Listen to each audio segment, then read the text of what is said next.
శ్రీమాత్రే నమః, శ్రీ గురుభ్యో నమః. తదుపరి కన్యారాశి. కన్యారాశి వారికి సంబంధించి వారి యొక్క రాశిలో ఎటువంటి గ్రహ సంచారం లేకపోయినా చంద్రుడు లేదా సూర్యుడు నిత్యం చాలా ఫాస్ట్గా మూవింగ్ ప్లానెట్స్ కాబట్టి వారు వీరి గుండా ప్రయాణం చేసినప్పుడు చాలా తేజోవంతంగా చాలా ప్రశాంతంగా ఉండేటువంటి వాళ్ళు ఒకటి. రెండవది ఏమిటంటే 12వ స్థానంలో ఖర్చుతో కూడుకున్నటువంటిది కాబట్టి దైవికమైనటువంటిది కూడా కాబట్టి కుజుడు కానీ కేతువు కానీ ఈ యొక్క 12వ స్థానంలో ఉన్నారు కాబట్టి విపరీతమైనటువంటి ఇబ్బందులు, విపరీతమైనటువంటి ఖర్చు ఉండే అవకాశం ఉంటుంది. దేని గురించి ఖర్చు పెడతారంటే ఏదైనా సరే మానసికమైనటువంటి ఆందోళన గురించి డబ్బులు ఖర్చు పెడతారు, భూమికి సంబంధించి డబ్బులు ఖర్చు పెడతారు, భూమి అమ్మాలని డబ్బు ఖర్చు పెడతారు, భూమి కొనాలని ఆ డబ్బులు ఖర్చు పెడతారు. ఇదంతా కూడా 12వ స్థానంలో ఉన్నటువంటి గ్రహ సంచారం వలన. 11వ స్థానంలో చూసుకుంటే బుధ గ్రహం యొక్క సంచారం ఉంది. అయితే 11వ స్థానం లాభదాయకం కాబట్టి మీకు స్వతహాగా ఏవైనా సరే ఒకవేళ బిజినెస్లు ఉంటే ఆ బిజినెస్ అన్నీ కూడా మీకు సక్సెస్ అయ్యి మంచి ఆనందకరమైనటువంటి వాతావరణం వచ్చే అవకాశం కనిపిస్తూ ఉంది. అలాగే 10వ స్థానంలో గురుగ్రహ సంచారం ఉంది. 10వ స్థానం మీ కెరీర్కి, మీ ఇమేజ్కి, మీకున్నటువంటి పేరు ప్రతిష్టలకు సంబంధించి మంచి అద్భుతమైనటువంటి పేరు ప్రతిష్టలు వస్తాయి. ఎందుకంటే గురుగ్రహం 10వ స్థానంలో ఉండడం చాలా మంచిది. అలాగే 9వ స్థానానికి వచ్చేసరికి శుక్రగ్రహం. అంటే మిమ్మల్ని మీరు ఎడ్యుకేట్ చేసుకోవడము, ఏదైనా డివోషనల్గా చేసేటువంటి పనులు చేయడము, ఏదైనా మీరు ట్రావెల్ చేయడము, ఇవన్నీ కూడా మీకు 9వ స్థానానికి సంబంధించినటువంటి విషయం. ఇక 7వ స్థానానికి వస్తే శనిగ్రహ సంచారం ఉంది. 7వ స్థానంలో పాపగ్రహ సంచారం అంత శ్రేయస్కరం కాకపోయినప్పటికీ శని తన పనిలో తానున్నాడు. పాపం ఇప్పుడు ఎఫెక్ట్ అంతా కూడా ఎవరికి ఇస్తున్నాడయ్యా అంటే 8వ స్థానంలో తులారాశి వారికి, 4వ స్థానంలో మిథున రాశి వారికి, 12వ స్థానం ఆ స్వతహాగా ఉన్నటువంటి స్థానాల్లో ఉన్న మీనరాశి వారికి. కాబట్టి మీనరాశి వారికి సంబంధించినటువంటి వాటికి ఇబ్బంది ఉంటుంది, కానీ ఈ యొక్క కన్యారాశి వారికి అంత ఇబ్బంది ఉండదు. కానీ 7వ స్థానంలో శనిగ్రహం సంచారం ఉండడం వలన మీ భార్యకు సంబంధించినటువంటివి ఏవైనా సరే, అంటే తను ట్రావెల్ చేసేటప్పుడు యంత్రాలకు సంబంధించి ఏదైనా అంటే ఇనుము, ఫైర్, వీటి ఆయిల్ సంబంధించి ఇబ్బంది పడే అవకాశం ఉంటుంది. జాగ్రత్తగా ఉండాలి. ఇక ఎవరైతే 9వ స్థానంలో మనకు ఈ యొక్క 6వ స్థానం ఉంటే రాహుగ్రహ సంచారం ఉంది.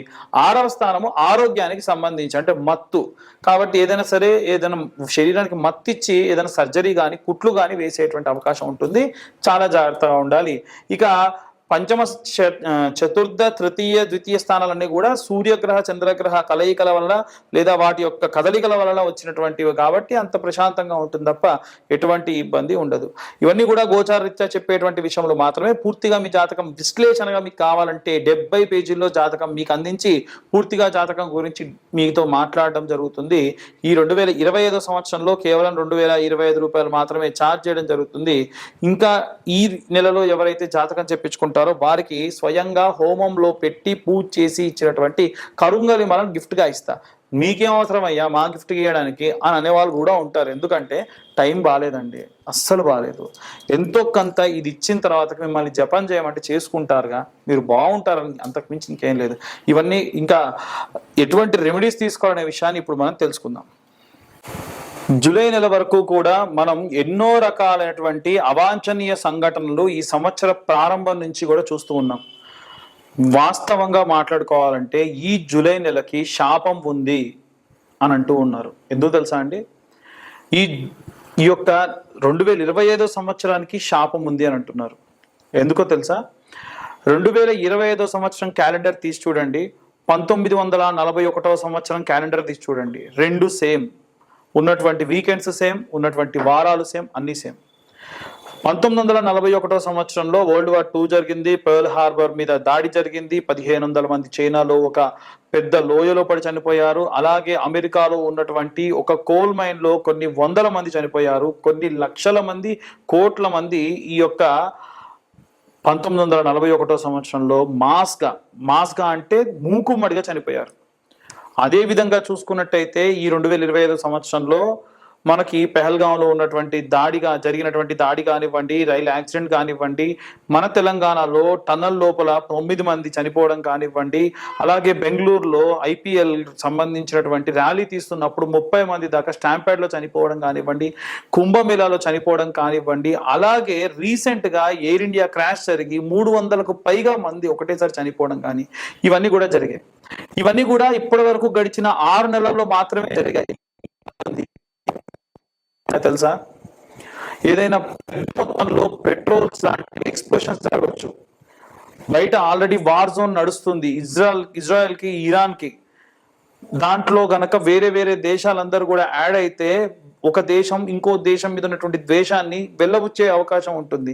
అప్పుడు మనకు తిండికి కానీ సగటున రోడ్డుకు కానీ మనం కట్టే ట్యాక్స్ ఏదైతే ఉంటుందో అది మనందరికీ కట్టడం ఆపేసి యుద్ధానికి కేటాయిస్తారు. దానివల్ల ఖర్చులు పెరుగుతాయి. దాని వలన వాతావరణ సమస్యలు విపరీతంగా ఉన్నాయి. ఇప్పుడు వచ్చే రోజులలో వాతావరణం బాలేని సమయాల్లో మనకు తిండి దొరక్క, మనకు ఉన్నటువంటి నివాస స్థలంలో కరెంటు సరిగ్గా లేక, ప్రాపర్ కమ్యూనికేషన్ లేక, మనం రోజు వాడే నిత్యావసర వస్తువుల ధరలు పెరిగిపోతే చాలా దారుణమైన పరిస్థితికి వెళ్తారు. ఇవన్నీ కూడా గ్రహ సంచారాల్లో భాగంగా ఉన్నాయి. ఎందుకంటే ఈ సంవత్సరంలో మనకి షష్టగ్రహ కూటమి కానీ, అలాగే ఈ యొక్క పంచగ్రహ కూటమి కానీ, శని తిరోగమనం కానీ, ఇలాంటివన్నీ కూడా చూసాం. ముఖ్యంగా చూసుకుంటే మీనరాశి వారికి ఏమో ఏలినాడు శని, అలాగే తులారాశి వారికి అష్టమ శని, మిథున రాశి వారికి ఏమో అర్ధాష్టమ శని, అలాగే సింహరాశిలోకి కుజుడు మరియు కేతు గ్రహాల యొక్క కలయిక. ఏంటివన్నీ? ఒకటి కాదు, రెండు కాదు, ఉన్నవన్నీ ఇబ్బందులే. కాబట్టి ఈ జూలై నుంచి రెండవ ఫేజ్ అనేటువంటిది స్టార్ట్ అవ్వబోతుంది. జరిగే డిజాస్టర్కి సంబంధించి అందరూ చాలా జాగ్రత్తగా ఉండండి. బయట వాతావరణం బాలేదు, మీరు ప్రయాణం చేయాలంటే ఆపేయండి. మీకు ఏదైనా నెగిటివిటీ అనిపిస్తుంది, ఏదైనా చేసేటప్పుడు, వెళ్ళేటప్పుడు, పని చేసేటప్పుడు వెళ్ళకండి. మెట్రో స్టేషన్లో ఏవైనా కూలి కింద ఉన్న వాళ్ళు ఎవరో ఒకరు చనిపోయే అవకాశం ఉంటుంది. ఈ వీడియో ఆన్ రికార్డ్ ఉంటుంది, చూసుకోండి కావాలంటే. మనకి ప్రమాదం ఎటువైపు నుంచి వస్తుందో తెలియదు. గట్టిగా గాలి దుమారం వస్తే హోర్డింగ్స్ పడిపోయి మనుషులు చనిపోయే అవకాశం ఉంది. సో చాలా జాగ్రత్తగా ఉండండి. ఉన్నటువంటి గ్రహ సంచారాలు ఏవి బాలేవు, ఎవ్వరికీ బాలేదు. నిత్యం ఇంట్లో ప్రతి ఒక్కరు హనుమాన్ చాలీసా, దేవి భాగవతము, లేకుంటే చాగట్టి గారు లాంటి వాళ్ళు ఈ యొక్క సుందరాకాండ లాంటి పారాయణాలు చేశారు, అవి వినండి. రోజు మీరు ఏదో ఒక మంత్రం చదవంటే చాలా ఈజీగా ఉండే మంత్రాలు, పంచాక్షరి మంత్రము ఓం నమ శివాయ అన్న మంత్రం చదవండి. ఇలాంటి కరుంగలి మాలలు ఉంటాయి. వీలైతే కింద ఉన్న నెంబర్కి కాంటాక్ట్ చేస్తే ఈ కరుంగలి మాలలు మీ గోత్ర నామాలతోని పూజ చేసి మీ దాకా అందించడం జరుగుతుంది. అలాంటి కరుంగలి మాలలు జపం చేయండి. రోజు 108 జపం చేయండి. ఓం నమ శివాయ జపం చేసేటప్పుడు కర్చీఫ్ పైన కప్పుకోండి. ఎందుకంటే భూమి నుంచి ఆకాశం మధ్యలో ఎవరన్నా సరే అటు ఇటు కాకుండా తిరిగేటువంటి కొన్ని ప్రేతాలు ఉంటాయి. వాటి ప్రభావం వల్ల చదివిన మంత్రం శక్తి దీనికి కానీ మీకు కానీ రాదు. అలా 108 సార్లు ఓం నమ శివాయ మంత్రాన్ని రోజు పొద్దున కానీ సాయంత్రం ఏదైతే 2 పూటలు కానీ జపం చేయండి. అలాగే ఓం క్లీం కృష్ణాయ వాసుదేవాయ హరయే పరమాత్మనే ప్రణత క్లేశనాశాయ గోవిందాయ నమో నమః అన్న మంత్రాన్ని చదవండి. ఇలాంటి మంత్రపఠనాలు చేయడం వల్ల విపరీతమైనటువంటి శక్తి లభిస్తుంది. రైతులకు విపరీతమైనటువంటి నష్టం వచ్చేటువంటి అవకాశం ఉంటుంది. ముఖ్యంగా పత్తి రైతులకు కానీ, మిరప రైతులకు కానీ చూసుకుంటే వాతావరణంలో జరిగినటువంటి మార్పుల వల్ల, వచ్చినటువంటి వరదల వల్ల, తుఫాన్ల వల్ల మీ పంట నష్టం జరుగుతుంది. ఏదైనా సరే పంట కోతకొస్తే ఇంకా బాగా కాస్తుందేమో, ఉంచుదాము అనుకునేలో పంట ఖరాబ్ అయిపోతుంది. కాబట్టి ఏ సమయానికి చేసేటువంటి పనులు రైతులు ఆ పనికి చేసేసేయండి. రాజకీయాల్లో ఉన్నటువంటి ప్రముఖులలో ఒకరు మరణిస్తారు అని చెప్పి జూన్లో మనకు మార్చిలో ఉన్నటువంటి రాశి ఫలాల్లోనే నేను ఇంతకు మునిపే చెప్పా. అలాగే గుజరాత్ ఎక్స్-సీఎం చనిపోయారు. నెక్స్ట్ ఇప్పుడు సినిమా ఇండస్ట్రీకి సంబంధించి ఒక వ్యక్తికి ప్రమాదం జరగబోతుంది. చాలా జాగ్రత్తగా ఉండండి. అలాగే ఈ యొక్క జూలై మాసంలో ప్రత్యేకంగా అందరూ కూడా ప్రత్యేకమైనటువంటి పూజలు ఏం జరిగినా సరే చేయండి. ముఖ్యంగా వారాహి నవరాత్రులు జరుగుతున్నాయి కాబట్టి వీలైతే ఈ వీడియోని మేము ఈ జూలై మాసం కంటే ముందే టెలికాస్ట్ అయ్యేట్టుగా చూస్తాం. అప్పుడు ఏమవుతుందంటే 25వ తారీఖు నుంచి మనకి అమ్మవారి యొక్క నవరాత్రులు ఉన్నాయి. ఈ నవరాత్రుల్లో సింపుల్ అండి, చిన్న గౌరవం తయారు చేసుకొని అమ్మవారికి, ఈ యొక్క వారాహి అమ్మవారికి కానీ, శ్యామల అమ్మవారికి కానీ పీతవర్ణం అంటే గ్రీన్ కలర్ అంటే చాలా ఇష్టం. ఎరుపు అలాగే గ్రీన్ చాలా ఇష్టం కాబట్టి కుంకుమార్చన చేయాలి. అది కూడా కుబేర కుంకుమతో లేదా శుద్ధమైనటువంటి ఈ యొక్క మెరూన్ కలర్ కుంకుమతోని పచ్చకర్పూరం కలిపి కుంకుమార్చన చేయండి, చాలా మంచిది. అలాగే వ్యాపారస్తులు ఈ వారం రోజులు, ఈ 9 రోజుల తర్వాతకి రోజు పెట్టుకునే బొట్టులో పచ్చకర్పూరం కలిపేసేసి పెట్టుకోండి. రోజు ఆ బొట్టుని మీరు ధరించండి. ఇలాంటివి చేయడం వలన విశేషమైన శక్తి లభిస్తుంది.